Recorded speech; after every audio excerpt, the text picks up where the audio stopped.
So, good morning, everybody. We're going to start the Finance Committee meeting on, it's right before 8:10, just actually turned 8:10, so give me a second. I'm going to share my screen for the presentation.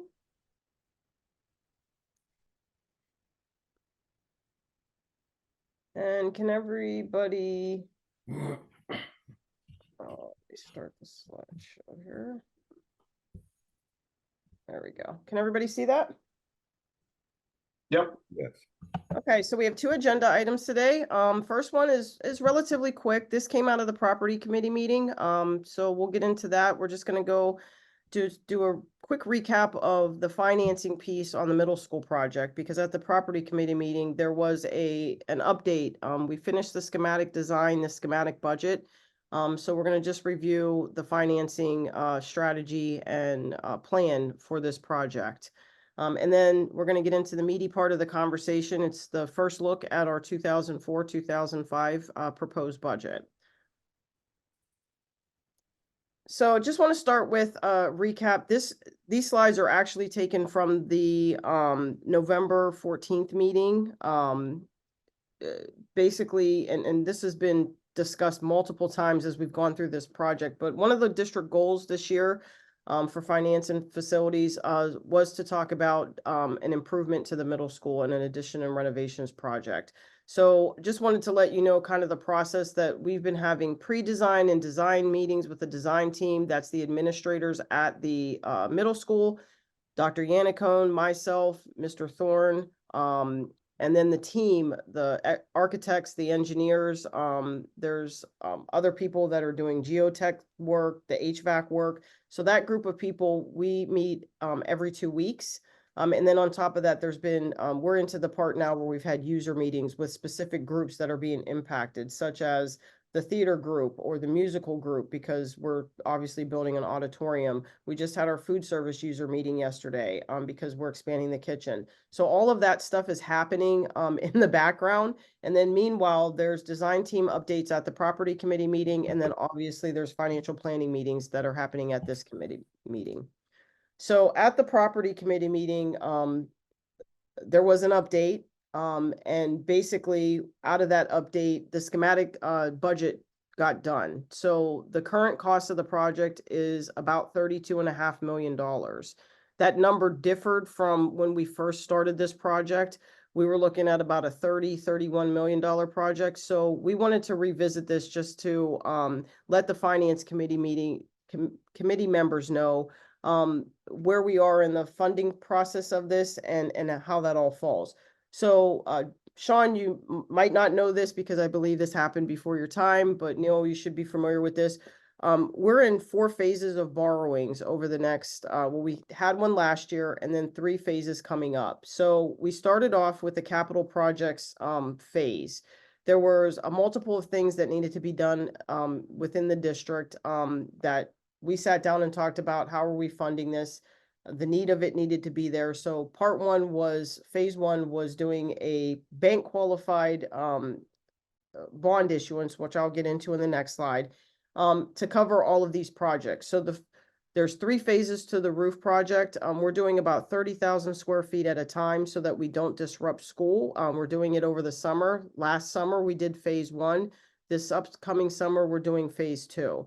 And then in 2025, we anticipate doing phase 3. So part of that, because our high school roof is out of warranty, we're getting our roof done. So that was one piece of what was happening with this first phase 1 of the borrowing. The other thing is we're doing an Erdenheim ramp project. It is going to connect the top parking lot and the playground area to the lower playground part. So that is happening this summer. Another piece was there's 2 phases of the current middle school track and field renovations. The first phase was putting that beautiful blue rubberized surface on the track. We got new field goal posts, and some other little bit of work was done. There's a phase 2 of that that we anticipate will be happening in the summer of 2025. I have 24 there, so excuse me on that. It'll be 25. So the remainder of the money off of this budget was going to start the process of the middle school renovations and addition project. So what you'll see here is if you look at the 3rd column where it says original budget, That is how we had originally sparsed out based upon the estimates that we had for these projects, how we sparsed out this just slightly under $10 million bond issuance.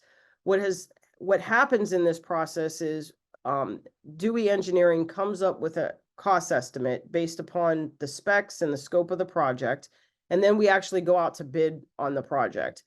The best case scenario that we always have is that we come under what we originally anticipate or budget, or it's pretty much right on task. So what has happened that you'll see in this, if you look at the phase 2 of the high school partial roof replacement, we had originally anticipated about $1.8 million for this project to be complete. When we came to bid day, we're at about $1.3 million. So we have some savings there with that project. You'll see with the phase 3, there's an estimate on that. We're going to go through the same process where it gets bid out, and then we'll see where the bids land. Hopefully, we always hope and cross our fingers that they come, under or about where the cost estimate is. The plan is that anything that comes in under, those additional funds will then be transferred down to the middle school project. So we started out about $2 million having budgeted for the middle school project out of this first issuance. What you'll see, because of the savings that we had with phase 2 of the partial roof replacement, we have now transferred those available funds down into the project.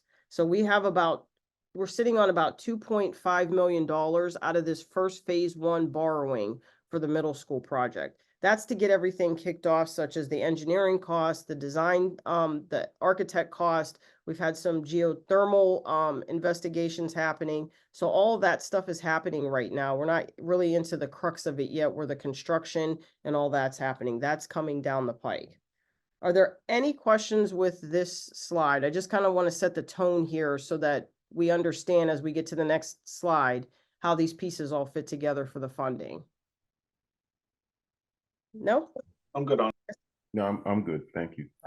So this next slide shows the actual funding of the middle school project. So like I said, at the property committee meeting, the current schematic estimate came in at 32.5 million, which was a little slightly higher than we had been originally talking about. So that's why we're revisiting this. Just so that you have a review of our strategy, we have a multi-year financing strategy. So it's phases 1 through 4. The borrowings are spread out over different calendar years. The reason that we do that is we do something called a bank qualified bond. A bank qualified bond comes right in under $10 million. And if you do more than $10 million within a year, it can't be a bank qualified bond. The advantages of doing a bank qualified bond is we get lower interest rates when we actually secure the bonds, and there's a shorter call feature for us to be able to refund the bonds. So there's some advantages for us to do this bank qualified lending. In the event that I work with Jamie Doyle, who did the presentation at our last finance committee meeting, I work with PFM financial advisors on this to map out the plan. In the event that we look at market conditions in the future, like we had this conversation last meeting, what happens if the market isn't that great or something happens? Then we readjust this plan and we look at different options. So this isn't the only option, but this is the most advantageous for us based on the lower interest rates and the shorter call features. So basically what we did was we did phase 1, which was series 2023. That was the slide before to show all the different projects, and then starting at about $2.5 million for the middle school project. Phases 2 through 4, the plan is to issue 3 10 bank qualified issuances for a total of $30 million that are solely dedicated to the middle school project. The one that we talked about at the 27th meeting is phase 2 of this plan. So at the board meeting, the board is going to approve the parameters resolution that we talked about at the February 27th meeting, and that is going to kick off phase 2 borrowing of this. So this will be the next $10 million that'll be dedicated solely to the middle school project. We will go through this process 2 more times to get us to a total of $30 million, and then peeling in the 2.5 that we have from the first borrowing. So that's the overview of the financing plan for this project. Are there any questions on that? No. Oh, sorry. Oh, no, that's fine, Sean. So the line about the debt service increase, the annual debt service increase. So we're adding debt service, but at the same time, some debt service, like on I've seen previous slides where it looks like as you go forward, I don't want to say it washes out, but some of it retires, and it's not like just adding on top of existing debt service over and over again. Sure. So the wrong way. yeah, so what PFM does is they do debt based on a wrap. They're wrapping the debt. So what they do is they take a look at our overall debt, and what they do is they'll extend it so that it smooths out our annual debt service payment, so we don't reach a certain level where it's too high and unaffordable. So they'll either extend it. I think these bonds are going out to 2045. So what they're doing is they're stacking it so that as we're paying debt off and we have lighter years, it's infusing new debt so that it makes that debt service payment constant. Okay. Thank you. You're welcome. And I will say, I'll put a note there. I don't know if you remember last year, we went through this process right around budget time last year. The 578 was an estimate from PFM based on market conditions. Obviously, we're always trying to get the best deal, and last year we had a really good bid for the first $10 million bank qualified issuance that we did. That number came in at about 407. So we're always hoping for the best with market conditions, but this is a conservative estimate on what we should expect. We don't expect it to be higher than this. If the market is not favorable, we will not accept the bid, and we'll go out at a later time to make sure that we're within our parameters so that we're not extending ourselves past what we need to. So there's always that give and take when it comes to this process. We don't, just because we're going and that's the time, if the conditions are not favorable, we will not move forward with it, and we will push back for another time when we will have better conditions. That's great. Thank you. Okay. But can I ask a question? So when Sure. pushing back, with that delay the projects that we're funding with this financing?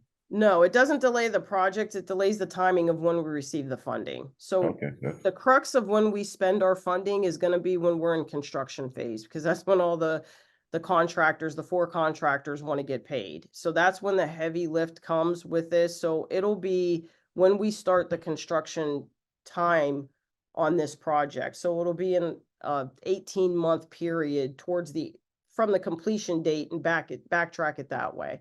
So right now we're still in light payment phase. So this 10 million gets us primed to start being able to make payments for when we go out to bid, which I think is between September and December, correct? So that's when we'll go out to bid. When construction actually starts, most likely won't be until the summer of 2025, if I'm correct with that. So that would be the time frame of when we would start to have to make heavy payments as you start to see the additions and the work actually being done. Right now, it's all the back end stuff with the architects and the engineers. So it's the light portion of the funding. So we have some time. Okay, thank you. You're welcome. Okay, so just as a reminder, you will see at at Tuesday's meeting, there will be a parameters resolution on the board for approval that we discussed at the February 27th meeting to move forward with this phase 2 of the funding for the middle school project. Okay. If there's no questions, I'm going to get into our first look at the 24-25 budget. As always, we're going to start off with our guiding principles. I'm not going to go through them. This is a slide that should not be new to you. We do this throughout the budget process, but it tells you what guides us when we're building the budget and the decision-making that goes into where funds are allocated. Budget process timeline, again, this should not be new, but where we're at right now is we're March 14th. We have April 18th as the next committee meeting scheduled for the 24-25 proposed final budget. And Sean, just for your knowledge, the state requires us to go through kind of a series of approvals with the board. So the first approval that happens was the opt-out resolution, which we did back in November. The next action that the board has to take is to approve a proposed final budget. And then there's a 30-day period in between that time The board will then approve the final budget. So looking at this budget, there's work that still can happen. There's work that will happen before we hit the final budget. We have that timeline just for your purpose. So our anticipation is that the May 7th meeting is when the board will approve the proposed final budget. And then at the June 18th meeting, the final budget will be approved. The district is required to approve a budget by June 30th. Okay. Okay, thank you. So this slide again is something that is common for Neil. This will be your first time seeing it, Sean, but this kind of gives a history of Act 1 of our aid ratio and where our increases have fallen as a district. And as you see historically, one of the things the board has always talked to Dr. Yannicone and I about is that we would like to be at or under Act 1 index. So you can see through the historical increases that we have fallen below the Act 1 index. The MVPI aid ratio, that is the ratio that determines the relative wealth of a school district.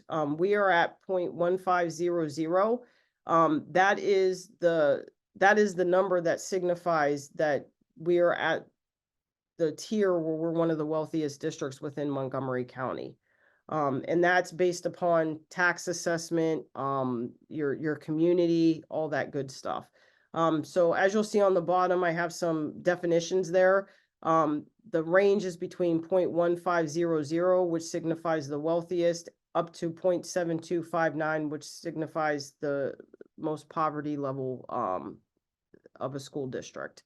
The other thing, if you're not familiar with Act 1 index, that is determined by a calculation. That is the amount that we are allowed to raise taxes without going to voter referendum or getting exceptions through the state. So you'll see that this year, the Act 1 index was 5.30. So we're allowed to raise taxes 5.3% without going to the voters to ask their permission if we can raise taxes up to that point. You'll see where our increase, and you'll get more information on slides coming up, that we're looking at about we've built the budget with a 4.5% increase. So you'll get that detail in a minute. Another thing that people always ask is about mill. What is a mill? People don't understand what a mill is. So when we talk about mill, basically it's a tax rate, and it's defined as the number of dollars of tax that is assessed for each $1,000 of property value. So it's for every mill, it's a taxable assessment on every $1,000 of your assessed value of your home to get your property tax amount. Okay. So I am actually going to turn this over to Sam. Sam this year has, she has been the person that has prepared and created the revenue budget for this year's budget. So I'm going to turn it over to Sam. All right, I'm going to start with the revenue assumptions that we incorporated into the 2024-2025 proposed revenue budget. We received our assessment value from Montgomery County, which came in at $1.349 billion. So that's up about 0.2% from prior year. As Kara mentioned earlier, we are proposing a 4.5% increase to our millage rate. That would result in an additional $2.225 million in real estate tax revenue. Underneath, we kind of just broke out the value of a mill, which is $1.322 million in real estate tax revenue. And also wanted to show the impact that a 0.1% increase or decrease would have on our millage rate and also our real estate tax revenue. So a 0.1% increase affects our millage by 0.0374, and it generates or decreases by roughly $50,000 in tax revenue. Another assumption that was factored into our proposed or our real estate revenue calculation is the collection rate at 98%.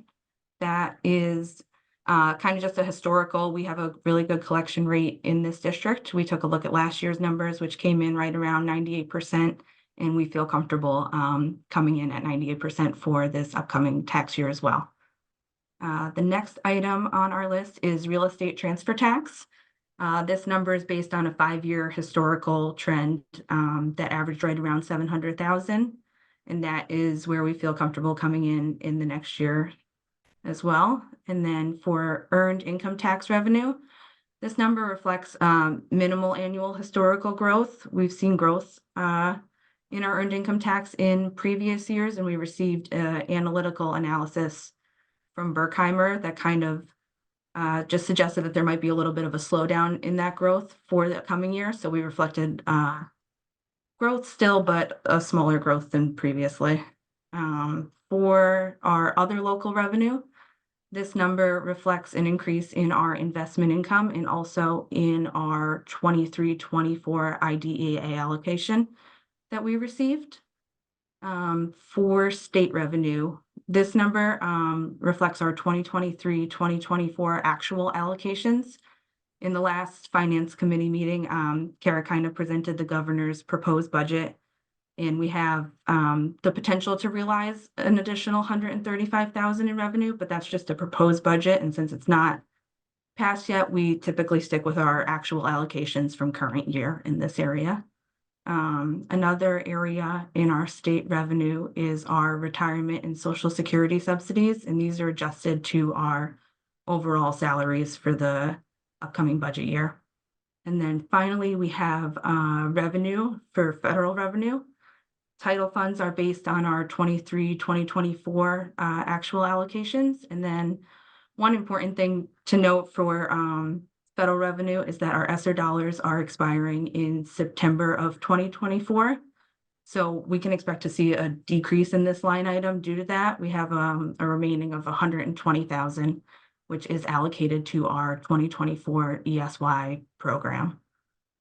And then on the next slide, we have our proposed revenue budget in the second column there.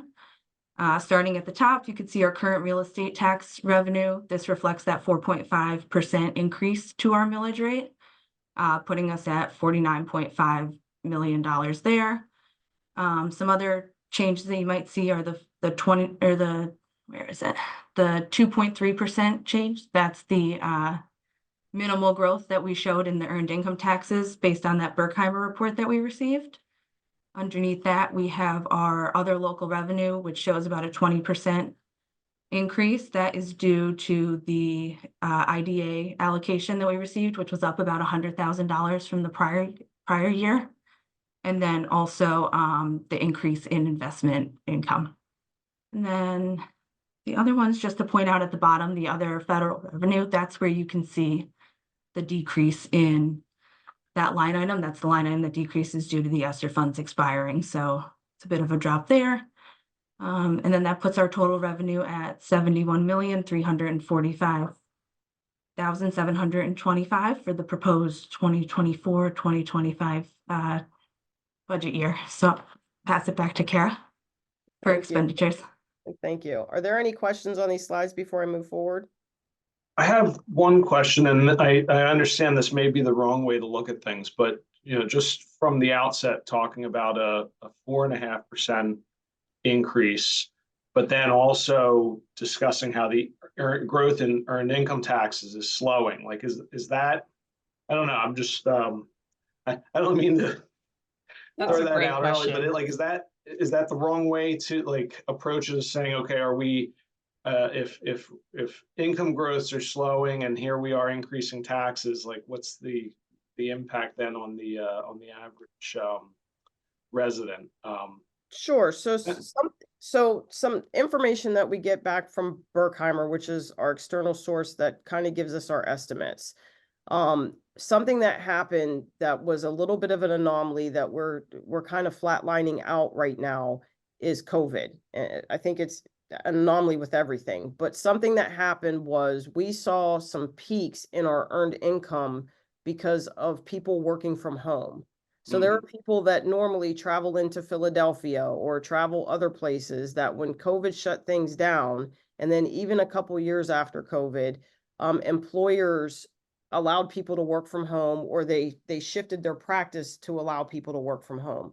Something that we are slowly seeing with a little bit of a trend, and I think you saw it down in Philly, is that some employers are now peeling people back in, and people are now starting to travel back into the office. It might not be full time, but they are not 100% dedicated working from home anymore. So that shift is starting to happen a little bit, and we're being conservative with growth numbers just because we want to make sure that we absorb that shift and that we're not over projecting based on the fact that we just expect everything to be status quo. So that is the impact that's happening on our EIT. The other thing that they did say was that we had new residents come in. So we did have some properties that opened up and people moved in, and they want to make sure that there were one-time hits because of that we didn't absorb that as long-term projections for one and done money. So with the earned income, I want to pay attention over the next couple years. It might not necessarily be slowing down, but I don't want to discount the fact that the COVID impact and the one-time residential hit is an impact on our growth. So I don't want to oversell it. All right, so it sounds like I was looking at it a little bit incorrectly. So the EIT is not a direct correlation to family incomes. It's Springfield's share of that local tax. So like when I'm paying Philadelphia, I'm paying Philadelphia more than what I'm paying Springfield. So it's not, we're not seeing that. Okay. Correct. Thank you for that clarification. No problem. Any other questions? All right, we're going to move forward. Thank you, Sam. Great job. So we're going to go into the expenditure assumptions. And as you'll see, contractual obligations, we're a service industry field, and that's what we expect out of education. The big crux of us are salary and benefits. But our contractual obligations accounts for approximately 88.5% of our overall budget. That means when we get into contracts or we do employment contracts, that kind of locks us in to making sure that we have to deliver on those goods. So we don't have a lot of wiggle room when it comes to shifting things around and doing things as far as outside of that contractual parameters. So salaries and benefits, you'll see overall, I'm not going to go through each of them, but it's laid out. This is a year that we didn't have to negotiate any of the contracts. Next year, 3 of the contracts will be up. We're in the 3rd year in 24-25. As you know, we settled with our teachers for a 4-year contract, so we're good with our teachers through 2027. But based on the settlement of those contracts, this is the impact of new money that will hit the budget based upon those contracts. Salary and benefits, we're proposing some new positions. There's 3 new positions that we're proposing on top of some extra duty, extra pay stipends, which is like activities and coaching stipends. So there's an elementary health teacher, high school guidance counselor, and a transportation supervisor that has been built into the 24-25 budget, along with the 4 extra pay stipends that you see listed there. Salary and benefits, this is a big one. This is existing positions. So as you know, we hired 4 people using ESSER funds. So we funded them for 2 years. It was 2 special education teachers and 2 math specialists. So for the 22-23 through this current year, we have funded them solely out of ESSER funds. Because ESSER funds are expiring, those positions are being absorbed into this year's budget or next year's budget.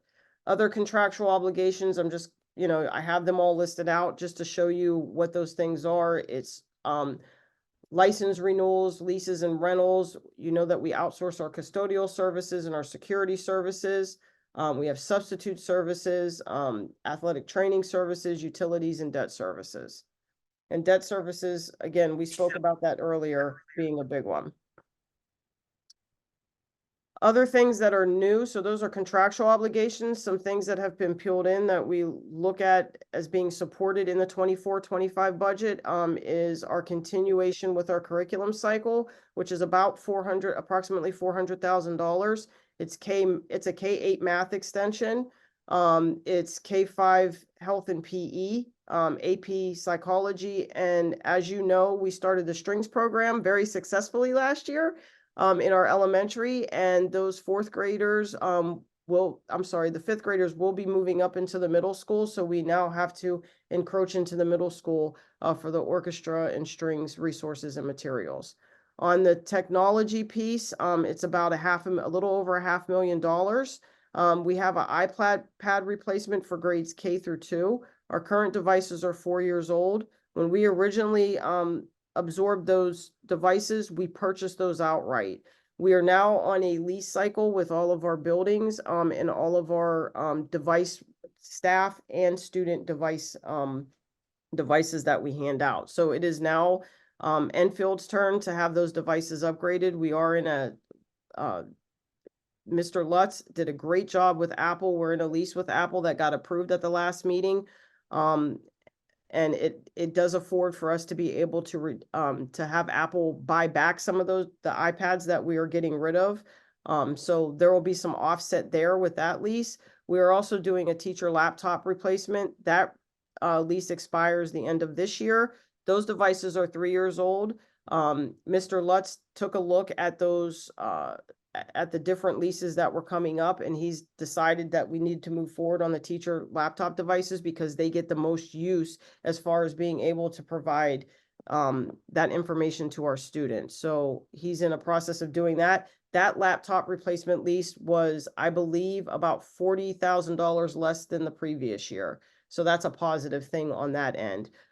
With some of the savings that he's doing, he is also addressing and reshifting those funds to do some upgrades that are much needed within the district. So there's a Zoom phone upgrade, and we're also addressing year 3 of our cybersecurity 5-year plan, which was originally implemented by Mr. Oliver, and Mr. Lutz has taken over, and really securing our district's infrastructure to make sure that we don't have any attacks on our district. On the facility side, just ongoing district-wide preventative maintenance. Again, we talked about the it should be phase 2, excuse me for that. Phase 2 middle school renovation and addition project, which is going to be financed through the phase 2 bond. And that's anticipated right now and built in at about $578,000. As I said in my previous slide, we realized some savings last year when we came in with bid results that were very favorable. So I'm paying attention to that as we smooth out to final budget, that if there is a possibility for some reduction on that end, we can do that. So looking at that, our 2024-25 proposed budget is coming in at $72,235,712. The biggest area, as I said, is salary and benefits. That's to be expected because of the service industry that we are in. That is the crux of what makes up the big piece of our expenditure budget. Other areas, schools, there's a little bit of a decrease there. Looks like I have to move that. There's a little bit of a decrease there. I'll explain that. I don't want people to think that we're taking away from educational resources or departments or anything like that. One of the goals that Dr. Yannicone and I had when we started budget processing here is that we wanted to stabilize budgets. So we started off with a zero-based budget mentality for all budget administrators. So basically what that means is you build your budget from the ground up. So we've done that for the last 2 years. Between that and looking at a 5-year historical trend, I have been able to capture and kind of see where people's budgets are landing right now and what the need is to make sure that we're stabling out, to make sure everybody has what they need, to make sure it's not too high, not too low. We're at that part. So this year, what I've done with the schools is I gave them all allocations based upon a 5-year look at their spend trend, not their budget trend. So what we did was we did allocations based upon where they spent. That is why you see a little bit of a decrease in the school budgets. Buildings are still able to get what they want. They're still able to make sure that they're operating on what they need. And I feel like they have very solid budgets at this time. So that's what you're going to see over the next year, maybe 2 years, is that we're stabilizing budget to get us into a place, because ultimately our goal is to balance the budget so that our revenues, our expenditures can be absorbed by our revenues. Right now, we've been coming to the board asking for some fund balance use, and you'll see in future slides that we're slowly bringing that down so that we can get to a zero balance budget. So the other area, you'll see a little bit of a decrease in the departmental ask.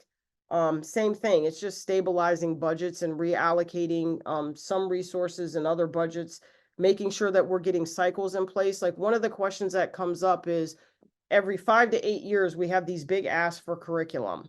So how do you offset that so that every year it's not a 500,000 or, you know, as we go through the cycles and the ask is $500,000, how do we get away from asking for that $500,000? Well, something that Dr. Johnston, Dr. Yannicone and I have worked on, I'm just using the curriculum budget, is that we're stabilizing the budget so that it builds in that we can then kind of have, I don't want to say a savings account, but we account for the fact that there's a line item that we don't have to come back to the board and say, we need to take a hit out of fund balance, or we need to raise taxes to address this $600,000 ask once every 5 to 8 years. Does that make sense? On stabilizing the budget that way? Yeah, that wasn't that something like that already in place for buses and whatnot? Yes, Okay. Not to cover all of it, but some. correct. Same concept. Okay. And then other expenditures includes expenditures from Eastern Center, so that's our VOTEC school, which we approved that budget. That budget slightly went up.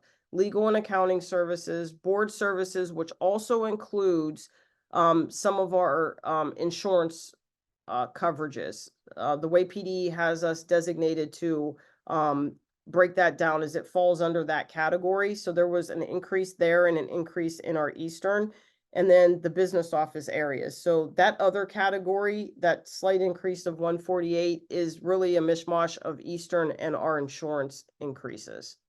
And then debt service, we talked about that. The 549, it assumes some debt. I think, Neil, you made this great point that this is a example of how it smooths out a little bit, that as some debt comes on and new debt gets put on, it kind of has a net effect. So the net effect that we need with the new borrowing coming on with our existing debt is about 550. So I don't want you to get confused because you saw another number of the 578 for us absorbing. Some of this reflects the fact that some of our other debt is coming, those payments have dropped as we're assuming new debt coming on. Does that make sense? Yes, yeah. So looking at that, here's a summary. It's a 4.5% tax increase is what's being proposed in the budget that was presented to you. Our anticipated expenditures are 72.2 million and some change, where our anticipated revenues are 71.3 and some change. What we're looking at to be supplemented from fund balance is about $890,000. And again, one of the things that we are looking at is the trend of making sure that we're decreasing our need to use fund balance to supplement our budget and get to a place where we are presenting a budget where revenues equals expenditures.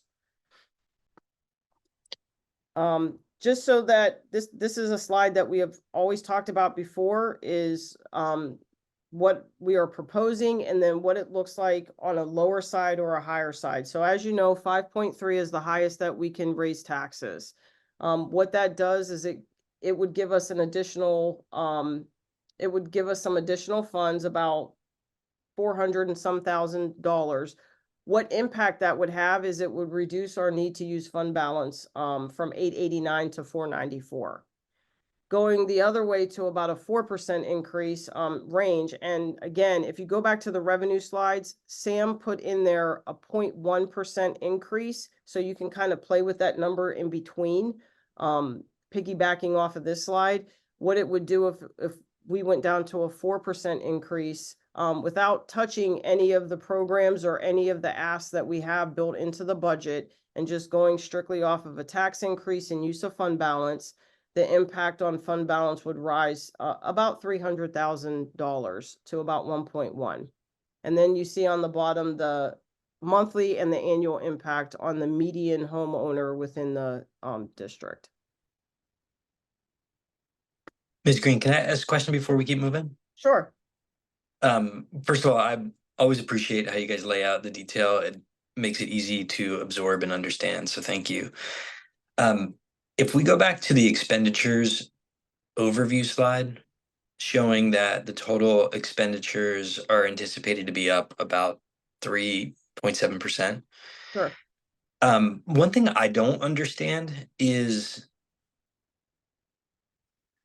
how is that possible when we saw inflation on costs increasing so significantly, right? So if inflation over the last year was closer to 8%, how are we absorbing those increases in other hard costs? Is it just because our contracts were set and that's the majority of our spend, that the inflationary effects of things like cafeteria food and stuff is not a big enough influence on the budget, or are we making other cuts that we're not seeing here? Sure. So I think it's twofold. So I do think that there are things behind the scenes that impact budget that don't necessarily translate here. Like an example is from the 23-24 to the the 22-23 to 20 to current budget.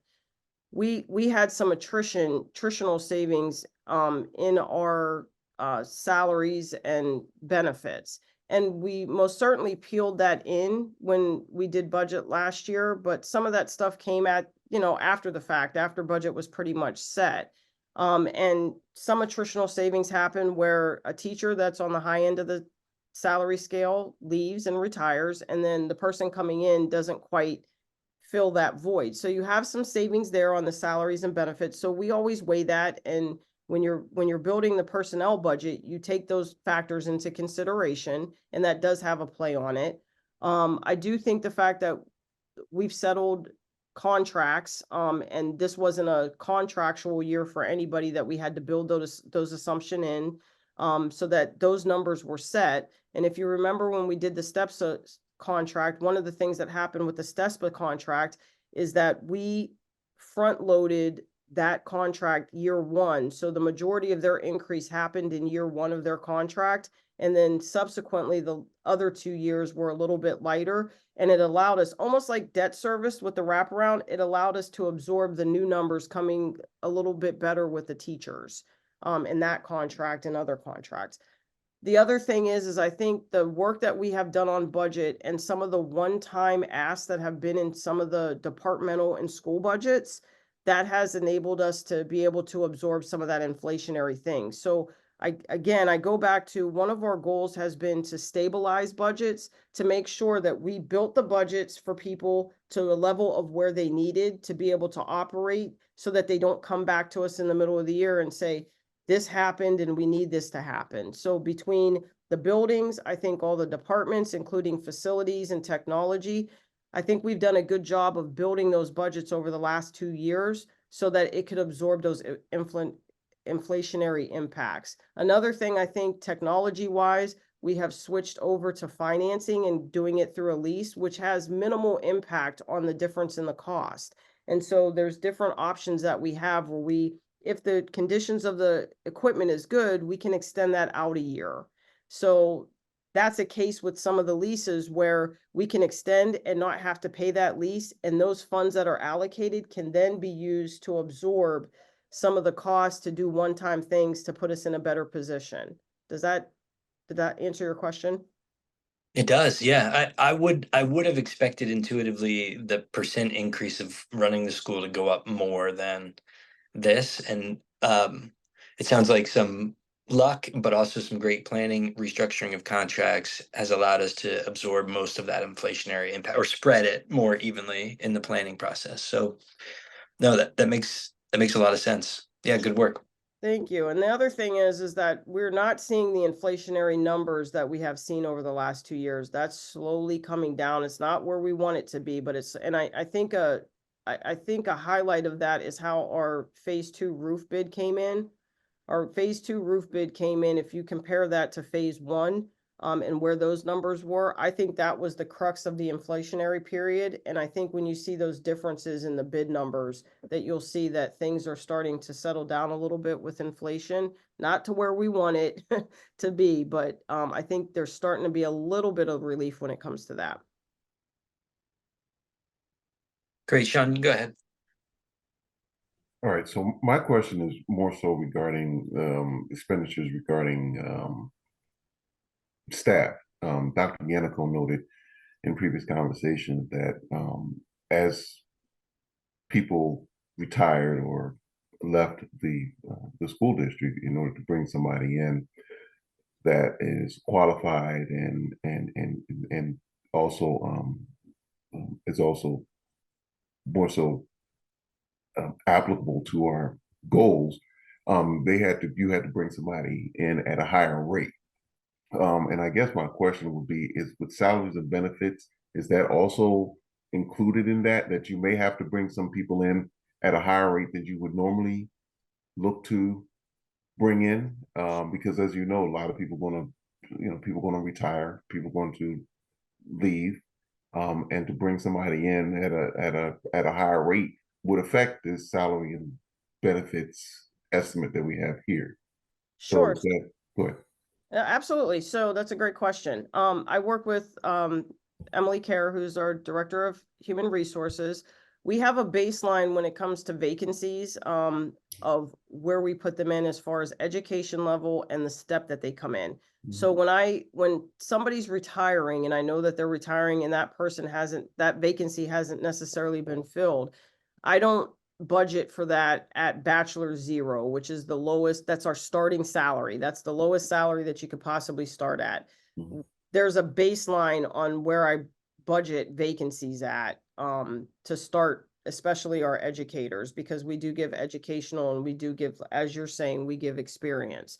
So there is a cushion built in that, and sometimes the person does come in at a starting salary of bachelor 0, or we get somebody right out of college, or, that doesn't have the education. So there is that ebb and flow when it comes to the personnel budget of there's times where that budget is hitting right on target, or there's times that we garner some savings. I think we've done this long enough to kind of get a feel of where people are coming in. So that I have enough cushion in the personnel budget to absorb somebody coming in at a higher education level. Also, when it comes to benefits, I always budget at the family level when it comes to medical. I just assume that people have families, that's the highest piece, and sometimes that's not the case. Sometimes we'll hire a person that has a single coverage, and so then there's savings on multiple levels. And as salary goes and healthcare goes, so do all the other benefits that include, such as PSERS, such as FICA. So if I build in somebody to come in at a master's level at a certain step, and we get somebody at a bachelor 0, there's savings all across that line item when it comes to that salary structure. So that, Ms. Green, if I can just jump into, sure. Mr. Jordan, a few of the other items, if you go back 2 slides to the general expenditures, yeah.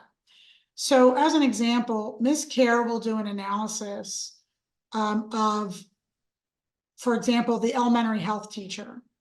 So we know what the pool looks like for elementary health and physical education. So we can predict our ability to be at target, which, as Ms. Green mentioned, is something to the tune of somebody with, a few years of experience with a master's degree. And we may do better and find somebody with a bachelor's with several years of experience and have some savings there in a position that has a higher number of graduates coming out of Pennsylvania certification programs, such as elementary health and phys ed. The high school counselor position will use the same base average, but we may need to go higher because counseling is a more in-demand position. And we know that at the state level, it's tougher to find counselors right now than it is to find health and physical education teachers. Ms. Kerr also does a predictive model where she will look at the years of experience of our entire staff and predict over several years, how many staff members are we going to need from year to year? What are those potential attritional savings? Are they in positions of high demand or lower demand? So for example, if we were looking for a chemistry teacher, we're going to think about that at a little bit higher number because that's a very in-demand position. There are very few people getting their chemistry certificates these days. If it's elementary, a standard elementary teacher, we can find elementary teachers. There are quite a few people getting that certificate. So when Ms. Kerr and Ms. Green have those conversations, Emily's experience as a human resources director and knowing what the potential retirement series is for our staff, we can predict with pretty good certainty the kinds of costs that are going to be assumed by the district. And as Ms. Green said, there's ebb and flow to that. There are people that come in lower than what we predict, and there are people that come in higher. And then, to be frank, the extra pay stipends are nominal. So we do our best. Every year we get multiple requests for clubs and activities across the district, and we try to be thoughtful about offering programs that we believe will have a high degree of involvement of students and success, and are within our our vision for the district. And so those are sort of there where we have some wiggle room. The new positions are where we really have a little bit of flex. And then if you go to the next slide on the screen, as she already mentioned, these are curricular items that Dr. Johnston predicts out over 3 to 5 years. This year, you'll see on the board agenda Tuesday evening, an over $500,000 purchase, which is in this year's budget for K through 5 ELA. We've known for several years that the Journey series was ending and that we would need to purchase a K through 5 ELA program. Ms. Green and Dr. Johnson have been planning for that for several years. So they build that into their budget planning multiple years in advance. The same thing with the technology.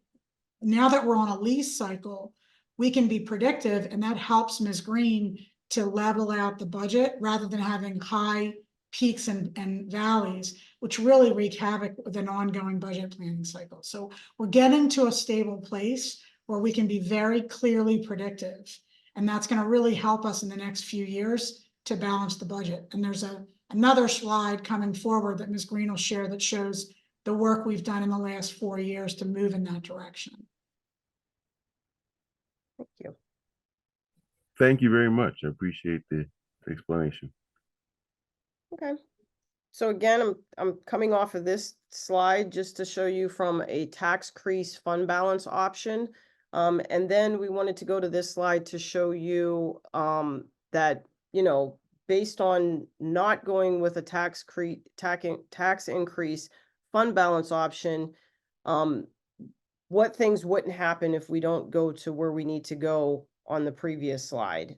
So again, Dr. Yannicone talked about the new positions, the curriculum that we're introducing, and the technology. So what would that mean?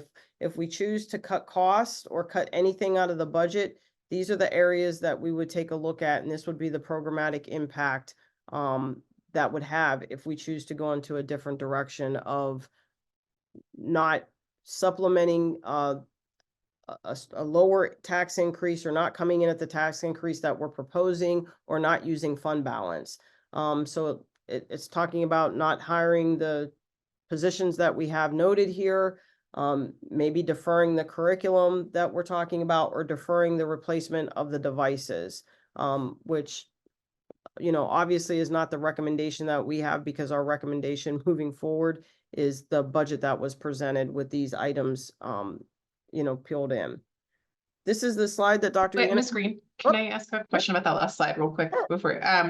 I super appreciate this, because it was one of my questions, which I think it is every year, of like, what do we lose if we do that? So I very much appreciate you anticipating that and answering it. I think the kind of follow-up question I had, just for kind of like due diligence thing, is that I understand that this is what we would lose if we don't increase, but has there been an assessment of a trade-off? Like, is there something that the district is currently paying for that maybe doesn't need to be, so that then this could cover that? I don't know if I'm phrasing my question well, but if you could just talk a little bit more about the assessment of, is everything that you're currently paying for, is there nothing that can shift to make space for some of these things without increasing taxes? Sure. So I'm going to actually go back. This is a perfect example of this conversation. On this slide, if you take a look at the second box in the top, 2 years ago, we added 4 positions, and we started those 4 positions using the ARP ESSER funding. Obviously, we knew that the ARP ESSER funding was going to expire at some point. Collectively, we did have the conversation, are we keeping these positions, or are they going away? So there's assessments that are happening, that's just an example of the type of assessments that's happening. One of the things that I think Dr. Yannicone and I have had multiple discussions about is the impact of deferring what you need to do. Hold on one second, I'm gonna get back here. Deferring things that you need to do. So assessments, I think, have been made and asks that have happened, and I'm using those positions as an example because an assessment happened, there was a need for those positions. As we brought those positions on, we looked at, data to support the positions if it was needed, and coming back to the table saying, okay, this is something that was up, the funding is no longer there. Are we going to continue on with this because of what the data suggests, or are we not? So that type of assessment does happen in all departments. Again, at the building level, it's a little bit different because those are the pens and pencils and things like that. It's more at the departmental level that assessment happens. So I think at every department, we do assess that. I think Dr. Johnston does a great job of assessing curriculum. One of the things that this year that has happened is people have provided me with 5-year budgets. There are certain departments that have cycles. So we want to get into that spot where we are on cycles so that it is predictive. We want a predictive budget where the ebb and flow of it are asks and things that we can peel in without necessarily having to come and say, can we use a tax increase plus fund balance? We want to get to a place where it's very intentional and that we're well aware. But yes, I believe those assessments happen at those levels. On the position level, we start this conversation, I think September, Dr. Yannicone, and they continue through. Yes, and just if I can add, a few notes from Ms. Hughes and for all the members of the committee. On Tuesday afternoon, we had an academic affairs committee meeting that went a little over 2 hours. It was the longest meeting we've had this year. And we talked about the positions that we're proposing to add and what the rationale was for those positions. We do want to be very thoughtful about the fact that we understand what we're asking of the community is an increase in the cost for their public school taxes. And we don't take that responsibility lightly. We do look at class size, K through 12. We look at our current enrollment for kindergarten for next year. We look at whether or not, for example, there would be any rationale for reducing the number of teachers in a particular grade level in order to raise class size and whether we have room for that. Our enrollment has been very steady over the last few years. We have the 10-year enrollment study that was conducted 2 years ago that has us with a plus or minus of 3% from year to year. We're holding steady right now at, I would say, overall consistent enrollment. We actually had a significant increase in the size of kindergarten this year. And so those class sizes actually jumped from about 18 on average in a class to 20 or 21. And that's a 1-year hit that we're not anticipating sustaining, but 18 to 21 is our ideal class size for kindergarten, so we're aiming to maintain that. But we do look at class size all the way through. We look at our electives at the high school and the enrollment in those electives to see whether or not there's any economy of scale there. However, the state has added graduation requirements over the last few years. So we've needed to add a civics course. We are anticipating in 2 years needing to add financial literacy, which has now been added as a mandate beginning in 26. And so we have not been in a position to make adjustments because our enrollment's been steady. Classes are solidly enrolled, and we haven't seen a rationale to make a recommended shift. With the positions that were added during COVID in special education and our math specialists, you may recall that we added those positions, first of all, in special education because we were seeing increased caseload numbers for our special ed teachers, and concurrently a rapidly declining percent of graduates in Pennsylvania getting special ed certificates. It's a very difficult position to hold. It is in very high demand. And so we want to make sure that those positions are manageable for our staff. And our caseloads right now are, I'll say, borderline reasonable. They're challenging positions. In addition, the math specialist positions are because we have not been happy with our math achievement, K through 10 at this point, based on standardized test results. And we're working really hard at our elementary schools to get direct instruction, supplemental instruction to students there. So we didn't feel like it would be responsible to peel back any of those ESSER positions. And then we did an analysis. We've had these two positions that directly impact students, elementary health and high school guidance. We have had these requests for several years and we have pushed them, we've delayed them until next year.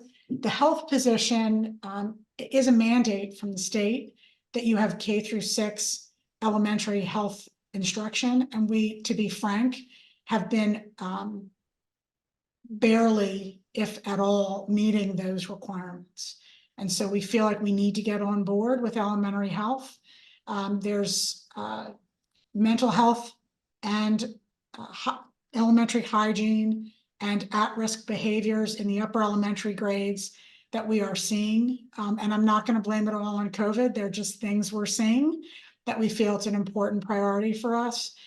Similarly, Dr. Lutz did a county-wide analysis of our counseling department and services relative to our neighbors, both in public and parochial and private schools. And we feel that this 4th position will bring us into about 180 to 1 for each counselor.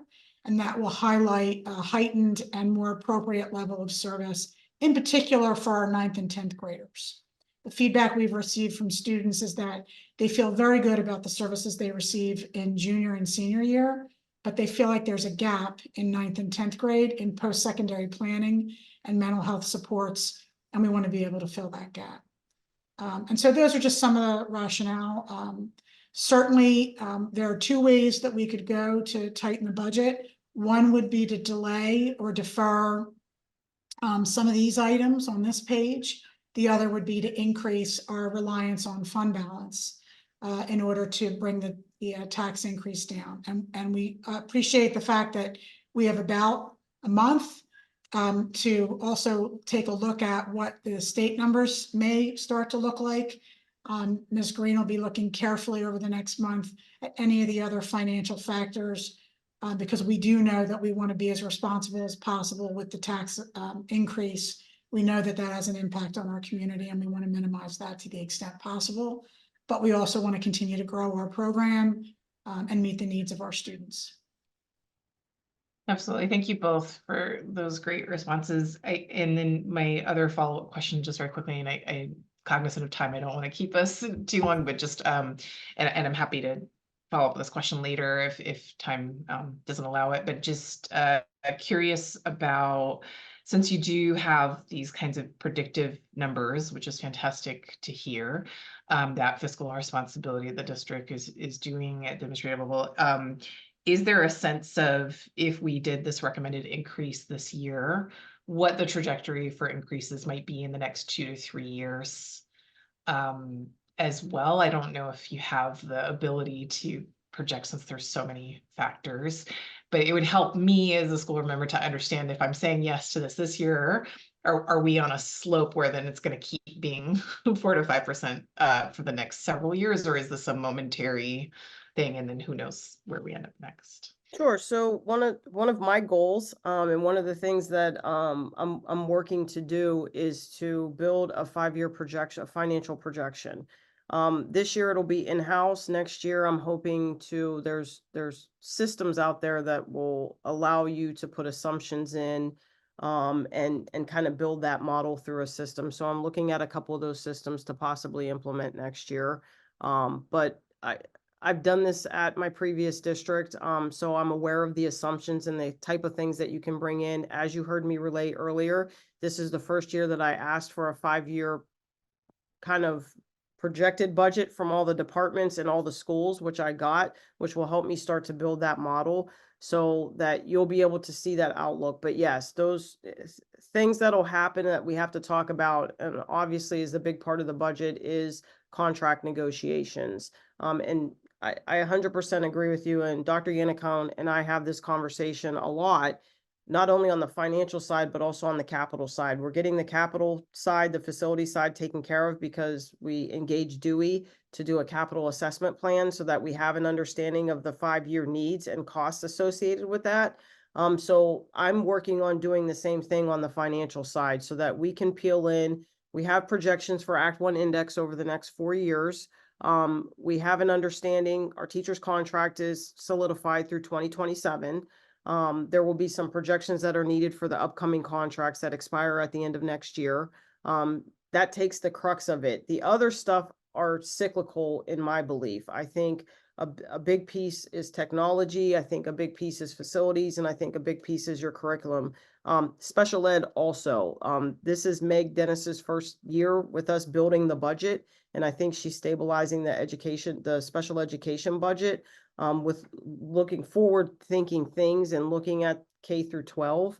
And not being reactive to it. So that's what we're trying to do, is build the budget to not be reactive to situations, to ensure that, you know, we're stabilizing it, and that in the long term, we're providing you guys with information that, like you said, the decision I make right now, how is that going to impact? Because if you have that 5-year projection, you can say, okay, I can see next year, the ask is not going to come back to 4.5 again, possibly. You have that information to do that. So that is something that I'm working on in-house that I'm hoping to have before we approve final budget this year.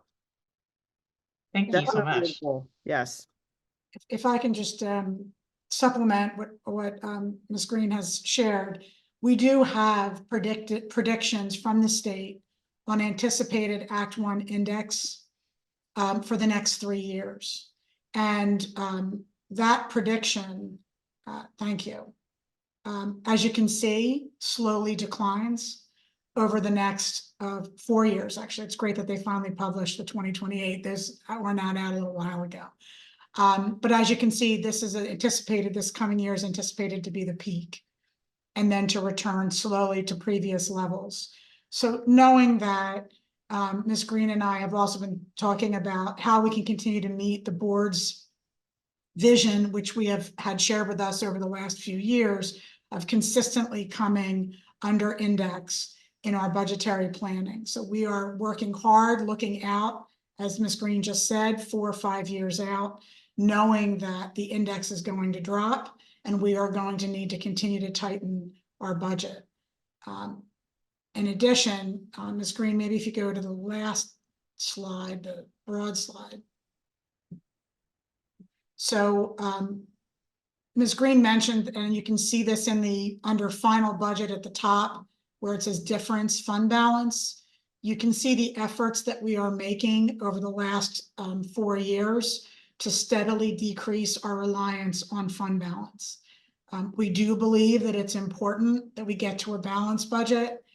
And we are planning out over the next few years with the idea that as the index reduces, it's going to be more and more important for us to get to a balanced budget. And Ms. Green, I don't want to steal your thunder here, but this is what she was talking about a little bit earlier. And I'm really proud of Ms. Green's work and Ms. Janko's work to move in this direction, because this is our vision for the district's budget, that we will get to a place where that red line will be as close to 0 as possible. Yep. Thank you, Dr. Yannicone. One thing I want to say is, like, so this is the actual budget, and don't want to get it confused with audited and actual, because you might be looking in this little area and say, when are we getting back to there? Right?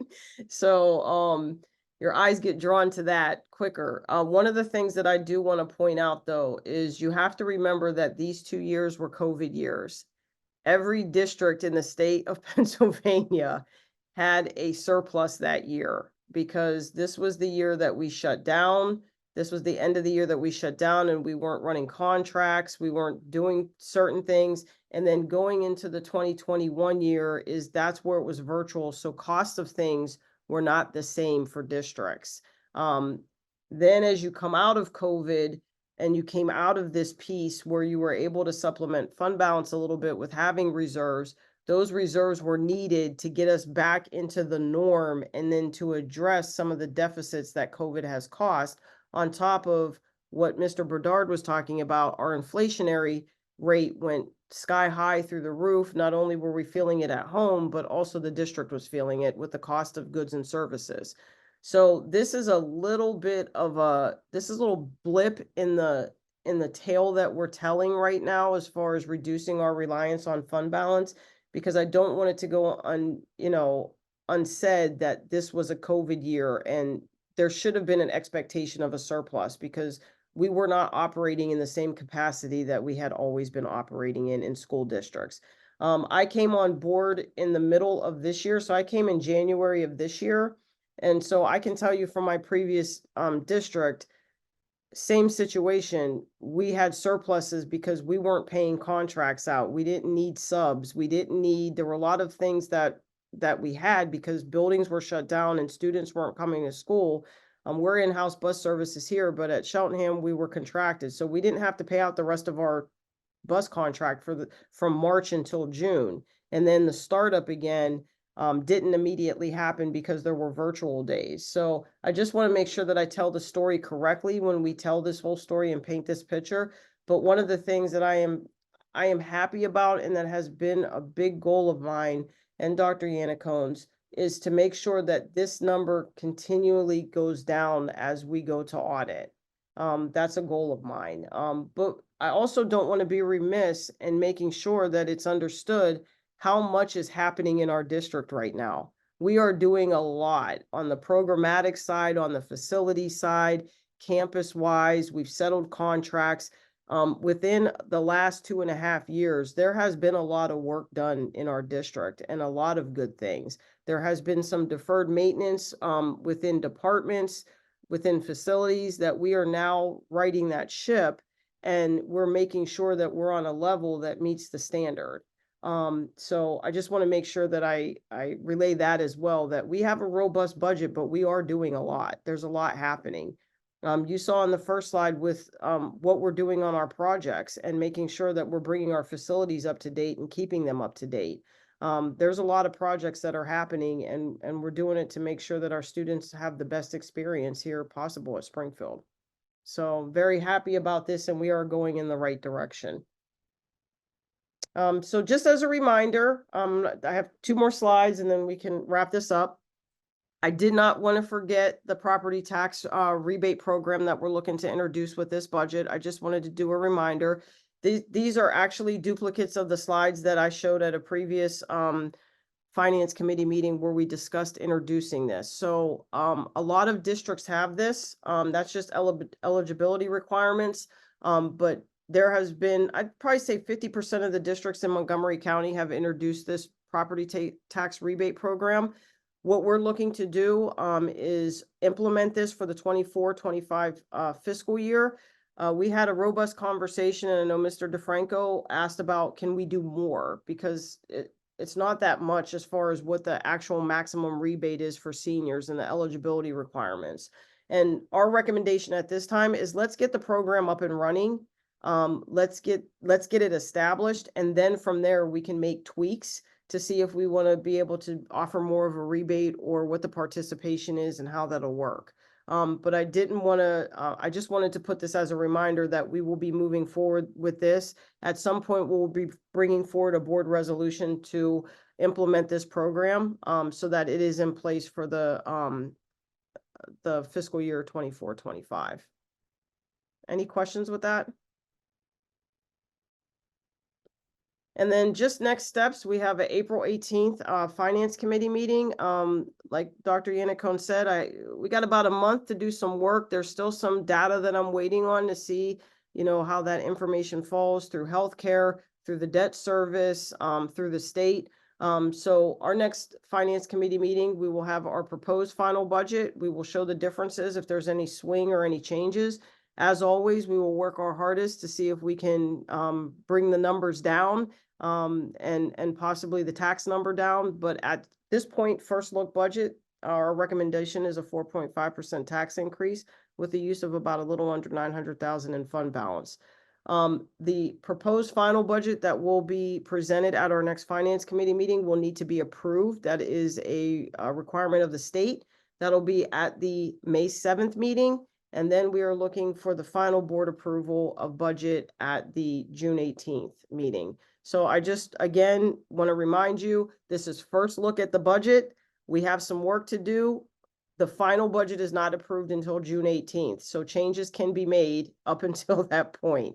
So I don't want you to think that this is it and this is what you see is what you get, and there's not going to be more work to be done, or that we're not coming back with changes, or, you know, as things ebb and flow. I'm using that word a lot today, but certainly that's what we do between this time process between now and June.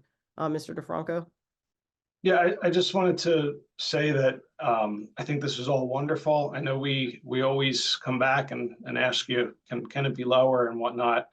But given what you've presented about the future expectations with the Act 1 index, given what we know of inflation and how costs have gone up, I just my mindset on this type of thing is if we kick the can down the road to a point where you have to do something more drastic to recover, it's never a good thing. So, you know, I think making sure the district is healthy and utilizing what we can of the Act 1 index while not, you know, going up too much to the point where it burdens our residents beyond what is necessary. Is a great way for us to proceed, given the expectations of the Act 1 index in future years. So I think this has been a great budget. Thank you for the presentation. And I'm fully in support of what you're recommending. Are there any other questions before I stop sharing my screen on the presentation? Okay. No questions, but I just also want to echo all the positive feedback of this is incredibly helpful, the way that it's presented, and appreciate the ways that you have thoroughly thought this out, and then the answer to all of our questions has been really great. Thank you. Thank you. I also want to echo, but I want to call out Ms. Hughes for your question on the trade-offs and thinking through like what's baked within the day-to-day and whether or not we're questioning those things appropriately. And I was impressed by the answer, Ms. Green and Dr. Anacone. And I would say, like, this is the closest thing to a political statement I'll ever make, but if there's anything discretionary in our budget, it's the things that I think make our school the healthiest, right? The sports, arts, the clubs, and I just want to underscore the participation rate of our student body in extracurriculars, I think, is the thing that makes Spartan Pride real. It is the thing that allows us to compete effectively with the private schools that surround our community. And honestly, it's probably the thing that helps with mental health and the ability to be resilient and live out our mission. So I just was reflecting that it is nice that we're having a conversation about the investments that are critical without questioning those things. So I appreciate everyone's continued support for the full, well-rounded education of our students. And I thought the investments that we're making are appropriate, given, you know, the choices that we had to make through the COVID years to help us catch up and make sure that we have the right staffing in place. And particularly the additional counselor for the high school, I think is a great addition. So great work. Probably the first time I am going to say I'm full support of your first recommendation as well. Well, I like to say I appreciate all the work that was put into the slides. I think in terms of the goal of this budget, and hopefully everyone here, is to make sure that the students receive the best possible experience from the school district. I was out at Eastern, and I was really impressed with their program out there as well, which is, you know, we of course partially support. And I've also talked to some students who are really appreciative in regards to the experience that they've had with the school district. So, so one, I want to say thank you, Dr. Yannicone, thank you, Kara, thank you, Samantha, and the board as well, the other members of the board, for continually to support the students. And I think that this budget represents that. So hopefully, you know, we can move this forward. If you want me to verbally say I am in support of it, so hopefully we can present this to the board, to the full board, and get this approved. Thank you. like I said, our next meeting is April 18th. That'll be the proposed final.